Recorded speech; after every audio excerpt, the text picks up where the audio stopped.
जय हिंद दोस्तों। लग ऐसा रहा है कि अब युद्ध विराम हो जाएगा, क्योंकि डोनाल्ड ट्रंप के द्वारा ईरान को यह धमकाया गया है कि बुधवार यानी कि आज यदि कोई नतीजा सीजफायर तक नहीं पहुंचता है तो फिर ईरान के ऊपर इतने ज्यादा बम गोले बरसाए जाएंगे कि ईरान खड़ा नहीं हो पाएगा। डोनाल्ड ट्रंप के द्वारा इस तरह की धमकी दे दी गई। साथ ही खबर यह निकल कर आ रही है कि इनके बीच में जो पाकिस्तान है उसका कहना है कि किसी भी हाल में इस्लामाबाद या फिर रावलपिंडी, जगह बदल दी गई है, पहले इस्लामाबाद रखी गई थी, अब बताया जा रहा है कि रावलपिंडी के अंदर बातें की जाएंगी मध्यस्थता को लेकर के। तो चाहे कुछ भी हो जाए, मैं सीज फायर करवा करके रहूंगा, ये युद्ध खत्म करवा के रहूंगा, पाकिस्तान का ये कहना है। इसी बीच में एक बड़ी खबर ये निकल कर आ रही है कि चाइना के द्वारा जो स्ट्रेट ऑफ हॉर्मुज है वहां पर कुछ जहाज भेजे गए और उस जहाज में बताया ये जा रहा था कि इसमें खाने पीने का सामान है, लेकिन फिर अमेरिका ने इन चीजों को रोका। अमेरिका के द्वारा इनको फाइटर जेट उड़ा करके वार्निंग दी गई, इनको हर तरह से कम्युनिकेशन करके ये बताया गया कि आप स्ट्रेट ऑफ हॉर्मुज में मत आओ, लेकिन फिर भी चाइना के जो जहाज स्ट्रेट ऑफ हॉर्मुज में जा रहे थे वहां पर अमेरिका के द्वारा इनको डिस्ट्रॉय कर दिया जाता है, इनके ऊपर गोलीबारी की जाती है, बम बरसाए जाते हैं और ये पूरी तरह से बर्बाद हो जाते हैं। इन चीजों के बारे में काफी ज्यादा न्यूज सर्कुलेट हो रही है। आप इन खबर में भी देख सकते हैं, China helping prop up Iran's regime, Nikki Haley की रिपोर्ट है। Ship seized by US linked to chemical shipments for missile. इन चीजों में यानी कि इन जहाजों में ये बताया जा रहा है कि केमिकल्स रखे गए थे जो कि मिसाइल्स में काम आते हैं, वहीं बम बारूद वगैरह हथियार वगैरह जो है ईरान के लिए पहुंचा रहा था। तो मैसेज साफ है, चाइना के द्वारा ईरान की हथियार भेज करके, पैसे भेज करके या फिर ऑयल खरीद करके भारी मात्रा में मदद की जा रही है। अब चाइना हर हाल में ईरान के साथ में खड़ा हुआ है, ना कि अमेरिका के साथ। अभी तक खबर यह थी कि चाइना अंदर ही अंदर कुछ हथियार हैं उनके पार्ट्स वगैरह चेंज करके गए, पाकिस्तान के माध्यम से, कभी तजाकिस्तान के माध्यम से, कभी इन देशों के माध्यम से भेजने की कोशिश कर रहा था। लेकिन अब अमेरिका ने इसे क्लियर कट पकड़ा है। तो क्लियर ये समझ में आ चुका है कि डोनाल्ड ट्रंप के द्वारा चाइना को धमकाना कि चाइना अब तुम सीधे रह जाओ, या फिर अगर इस तरह की हरकतें करोगे तो चाइना के ऊपर अमेरिका का एक्शन होगा, अमेरिका इस चीज में एक्शन लेगा ही लेगा। तो क्या डोनाल्ड ट्रंप के द्वारा चाइना के ऊपर भी कोई अटैक किया जा सकता है? ये चाइना को सिखाने के लिए बर्बाद किया जा सकता है चाइना को, क्योंकि अगर इसी तरह से चलता रहा, ईरान की हेल्प चाइना करता रहा, तो फिर ईरान कभी भी घुटने नहीं टेक पाएगा अमेरिका के सामने, और अमेरिका चाहता है कि ईरान घुटने टेके। अब चाइना की ये मदद कहीं ना कहीं अमेरिका के लिए भारी पड़ती जा रही है। इसीलिए डोनाल्ड ट्रंप का कहना है कि मैं सिर्फ बुधवार तक का टाइम दे रहा हूं, यदि बुधवार तक ईरान नहीं मानता है तो फिर ईरान के ऊपर भी हमले किए जाएंगे और जो चाइना के जहाज है इनको हमेशा के लिए सीज कर दिया जाएगा। कभी भी ये जो जहाज है अब बाहर नहीं निकल कर आ पाएंगे। देखिए हुआ क्या था, ये जो जहाज है ये जहाज पहुंचा था इस एरिया में, यानी कि स्ट्रेट ऑफ हॉर्मुज वाले हिस्से में। स्ट्रेट ऑफ हॉर्मुज वाले हिस्से में पहुंचने के बाद इस जहाज का यदि मैं नाम बताऊं आपको तो इसका नाम है टास्का। ये जहाज जब इस एरिया में पहुंचता है तो अमेरिका की शिप वगैरह, अमेरिका की आर्मी वगैरह इसको रोकने के लिए कोशिश करती है। इसको संकेत दिए जाते हैं कि आप इस एरिया में मत आओ, अगर आप इस एरिया में आओगे तो हमारे द्वारा आपके ऊपर एक्शन लिया जा सकता है। लेकिन ये जहाज में बैठे जितने भी शिप चलाने वाले लोग थे, पायलट्स वगैरह थे, वो सबके सब यूं कहें कि बहरे थे, उन्होंने इस चीज को बिल्कुल भी ध्यान नहीं दिया। फिर अमेरिका की जो सेना है वो इस रास्ते से होती हुई यानी कि स्ट्रेट ऑफ हॉर्मुज से आगे बढ़ती हुई इस जहाज के पास पहुंचती है और इस जहाज को पूरा कंट्रोल में ले लेती है। अमेरिका की आर्मी इस जहाज के अंदर चली जाती है। फिर इसमें जाने के बाद इन लोगों को वहां से बाहर करके और इस जहाज है उसके ऊपर फाइटर जेट के द्वारा ऊपर से रास्ते में उड़ाया जाता है, यानी कि फाइटर जेट इस जहाज के ऊपर से उड़ाए जाते हैं, इसके ऊपर बम गोले बरसाए जाते हैं और ये जहाज इस तरह से पूरा डिस्ट्रॉय कर दिया जाता है। इस पे क्लेम है कि ये चाइना के द्वारा वेपन्स भेजे जा रहे थे जो कि ईरान के अंदर थे। जब चाइना से ये चीजें पूछी गई तो चाइना इसको साफ मना कर रहा है, लेकिन जब साफ साफ चीजें पकड़ा गई है तो फिर आप कितना झूठ बोलोगे? चाइना तो खुद को कितना बचाएगा, क्योंकि ये चीजें तो साफ नजर आ गई ना। जैसे ही ये सब चीजें घटित हुई, आप देखिए ये सारी की सारी जो हरकतें हैं इसी स्ट्रेट ऑफ हॉर्मुज के बीच में चल रही है। ये जो जहाज है इस रास्ते से आने की कोशिश कर रहा था, अमेरिका के द्वारा यहाँ पर इसको ब्लॉक करके रखा गया है। मैंने आपको बताया है अमेरिका ने इस रास्ते को पूरा ब्लॉक कर रखा है। यदि कोई भी जहाज यहाँ से निकलने की कोशिश करता है तो अमेरिका उसको यहाँ पे रोक सकता है।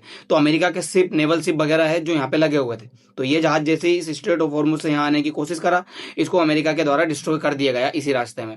तो इस एरिया में बंद हो जाना ईरान के लिए काफी ज्यादा मुसीबत सामने लाएगा, क्योंकि ईरान के पास में वेपन्स का पहुंचना जरूरी था।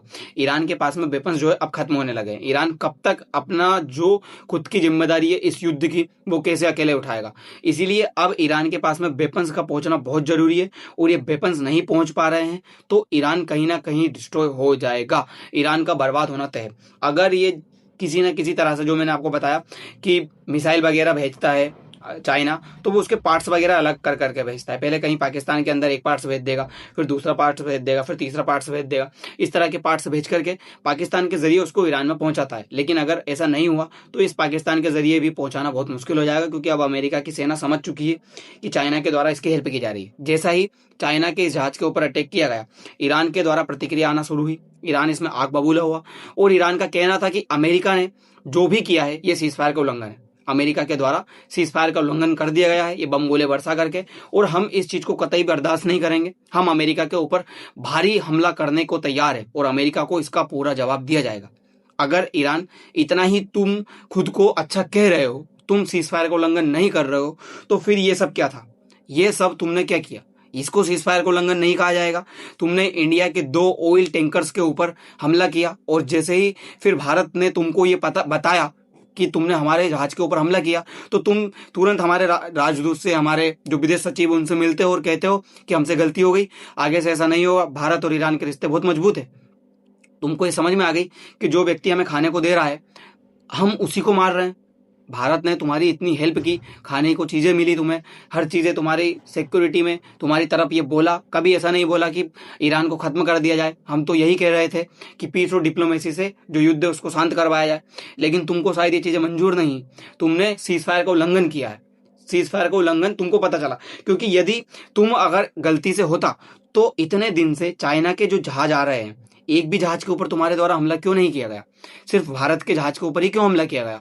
क्योंकि ये क्लियर दर्शा रहा है कि भारत के जो ये 22 जहाज इस रास्ते में फंसे हुए हैं उनको रोका जा रहा, उनके ऊपर हमला किया जा रहा है 1 महीने से। तो ये कहीं ना कहीं गद्दारी तुम्हारे अंदर है। तुम जानबूझ करके भारत के जहाज के ऊपर हमला किए हो, लेकिन जैसे ही तुम्हें पता लगा कि भारत अमेरिका की तरफ या इजराइल की तरफ जाकर के बोल सकता है, तो तुम तुरंत भारत के साथ में आकर के ये कहने लगे कि हमसे गलती हुई है, जबकि ऐसा नहीं है, हम भी जानते हैं। दूसरी बात, ये पाकिस्तान के आसिफ मुनीर जो कि एक फील्ड मार्शल है, इनके द्वारा ये कहा जा रहा है कि अब हम इस्लामाबाद में नहीं, अब हम रावलपिंडी में जो है शांति वार्तालाप करेंगे ईरान और अमेरिका के बीच में। क्यों ऐसा होगा? क्योंकि इस्लामाबाद की जो हवा है वो इस लायक नहीं है कि शांति वार्तालाप की जाए। हम रावलपिंडी में बैठेंगे तो वहां का जो माहौल है वो अलग है, वो शांति वार्तालाप के लिए बहुत अच्छा है। तो इस तरह के बयान, बेतुके से बयान इनके द्वारा और इनके जो विदेश मंत्री, इनके जो एक मंत्री है इसाक डार, उनके द्वारा दिए जा रहे हैं। अब देखना होगा इस्लामाबाद के अंदर जो कि जेडी वेंस आ चुके हैं, वार्तालाप हो रही है। डोनाल्ड ट्रंप को आने से मना कर दिया गया है यूएस के इंटेलिजेंस के द्वारा, क्योंकि ये आईआरजीसी के साथ मिले हुए हैं। इनका बताया जा रहा है कि उसी तरह से गेम खेल रहे हैं ईरान, पाकिस्तान, अमेरिका के साथ में, जिस तरह का गेम इन्होंने अफगानिस्तान के साथ में मिलकर के खेला था। तो प्रॉब्लम अमेरिका के लिए क्रिएट कर रहे हैं दोनों के दोनों।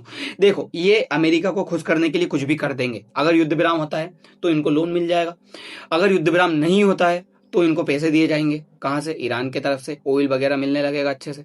तो इनको सिर्फ पैसों से मतलब है, पैसों के लिए पाकिस्तान कुछ भी कर सकता है, बिक भी सकता है। दूसरी बात, अगर अमेरिका जो ये बुधवार की गाइडलाइंस दे रहा है, यानी कि आज की, अगर सीजफायर नहीं होता है तो इसको सीजफायर ईरान के ऊपर जो है हमला करेगा। और अमेरिका का कहना है कि ईरान के पास में इतना परमाणु है कि वो 10 परमाणु बम तक बना सकता है, इतना यूरेनियम उसने इनरिचमेंट करके रखा हुआ है। तो एक जो चीज है वो ये करनी चाहिए अमेरिका को कि जिस तरह से इन्होंने मादुरो को उठाया था वेनेजुएला से, उसी तरह से ये खेमने को भी उठाए, यानी कि यहाँ के सुप्रीम कोर्ट है, और फिर डिमांड करे कि अपना यूरेनियम हमें दो। फिर ईरान मजबूरी में यूरेनियम देगा, उसकी जनता जो है ईरान के खिलाफ जाकर के खड़ी हो जाएगी, आईआरजीसी के खिलाफ। तभी जो है ईरान के अंदर ये युद्ध विराम होगा और तख्ता पलट हो पाएगी। अमेरिका जो चाहता है वो कर पाएगा। तो ये चीजें डोनाल्ड ट्रंप को करनी चाहिए। इन्होंने जो मारा था खेमनेई को, वो नहीं करना चाहिए। दूसरी तरफ भारत के ऊपर देखिए कैसे कैसे इल्जाम लगाए जा रहे हैं। यूएन की एक दूत है, बोल रही है कि इसराइल की मदद कर रहा है भारत और वो कानून तोड़ रहा है जो बहुत वर्षों पहले बनाए गए थे। इसका कहना है कि हथियार भेजना नियमों के खिलाफ है, इसमें ग्लोबल सिस्टम कमजोर हो रहा है।